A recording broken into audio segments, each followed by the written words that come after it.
साथियों, आज हम इस वीडियो में जानेंगे द्वितीय वर्ष में प्राथमिक शिक्षक को कितनी वेतन मिलती है।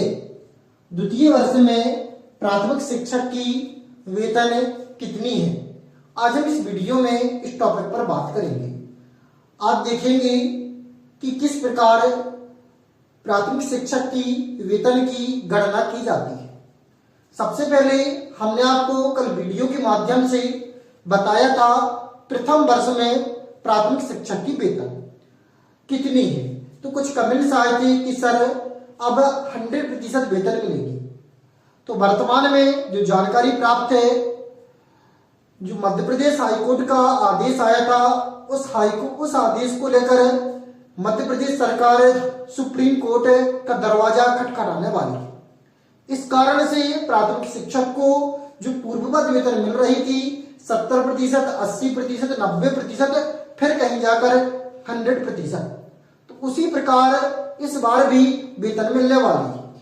आपके मन में प्रश्न उठ रहा होगा कि यदि आप प्राथमिक शिक्षक बनने वाले होते या प्राथमिक शिक्षक होते तो इस प्रकार आप ना कहते। तो हम आपको स्पष्ट कर दें कि हम तहे दिल से चाहते हैं कि सभी शिक्षक को पूरी वेतन मिलनी चाहिए, क्योंकि हमारा भी प्राथमिक शिक्षक भर्ती 2025 में सिलेक्शन हो चुका है और आगामी समय में आपके साथ भी हम भी शिक्षक होंगे। हम भी चाहते हैं कि सभी शिक्षकों को पूरा वेतनमान मिले, क्योंकि जब वो पूरे समय तक काम करते हैं तो उन्हें पूरा वेतन भी मिलना चाहिए। लेकिन वर्तमान में जो जानकारी मिली है उसी जानकारी के आधार पर उम्मीद नहीं है कि शिक्षक को 100% वेतन मिल पाए। कुछ समय बाद जरूर प्राप्त होगा, मतलब 70, 80, 90, इसके बाद कहीं 100% वेतन मिलेगा। तो देखें द्वितीय वर्ष में प्राथमिक शिक्षक की वेतन, तो न्यूनतम वेतन जो प्राथमिक शिक्षक की है वह 25,300 है, प्लस में महंगाई भत्ता। अभी हमने जो गणना की है महंगाई भत्ता की, वह की है 58%। महंगाई भत्ता समय समय पर बदलता रहता है। मध्य प्रदेश सरकार या कोई भी सरकार समय समय पर महंगाई भत्ता बढ़ाती रहती है। वर्तमान में महंगाई भत्ता 58% है, हो सकता है कि एक साल बाद 62, 65, 70% हो जाए। न्यूनतम वेतन का 80% है, क्योंकि द्वितीय वर्ष में जो वेतन प्राप्त होती है वो 80% मिलती है। तो 25,300 का 80% निकाले तो 20,240 बनेगी।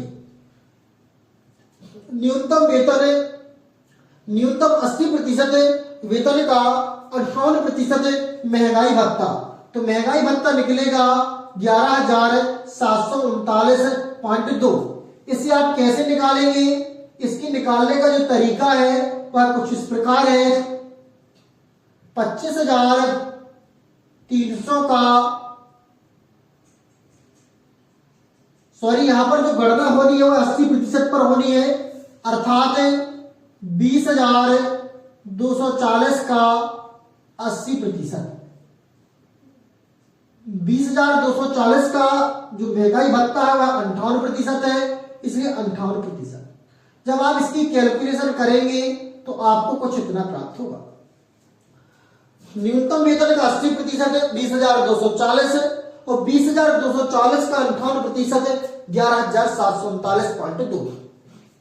न्यूनतम वेतन प्लस महंगाई भत्ता दोनों को ऐड कर दें तो बनेगा 31,979.2। न्यूनतम वेतन है 20,240, महंगाई भत्ता है 11,739। दोनों को मिलाने पर जो वेतन बना वह बना 31,739.2। एनपीएस वेतन का 10% कटता है। जो आपकी वेतन बनती है उसका 10% एनपीएस कटता है। एनपीएस होता है नेशनल पेंशन स्कीम। इसके तहत जो वेतन बनी थी 31,979.2 का 10% जो बना 3,197.9। एनपीएस जो होता है हमेशा वेतन से कटता है, इसलिए इसकी कटौती करने के बाद जो वेतन बनी 28,781.28। हाउस रेंट प्रत्येक कर्मचारी को मिलता है जो कि न्यूनतम वेतन का 5% होता है।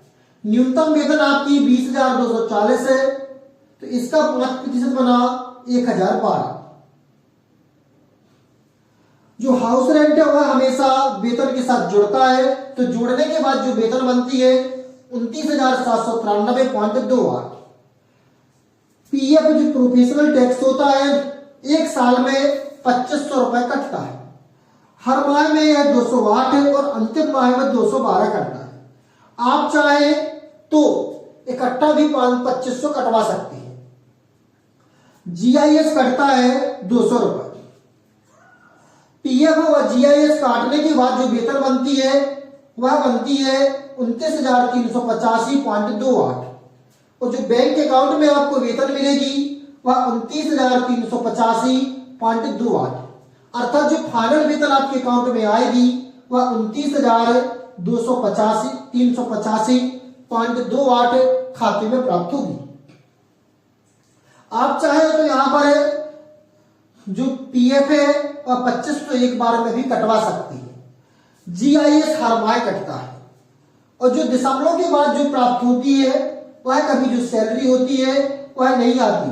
सैलरी हमेशा पूर्ण अंकों में आती है।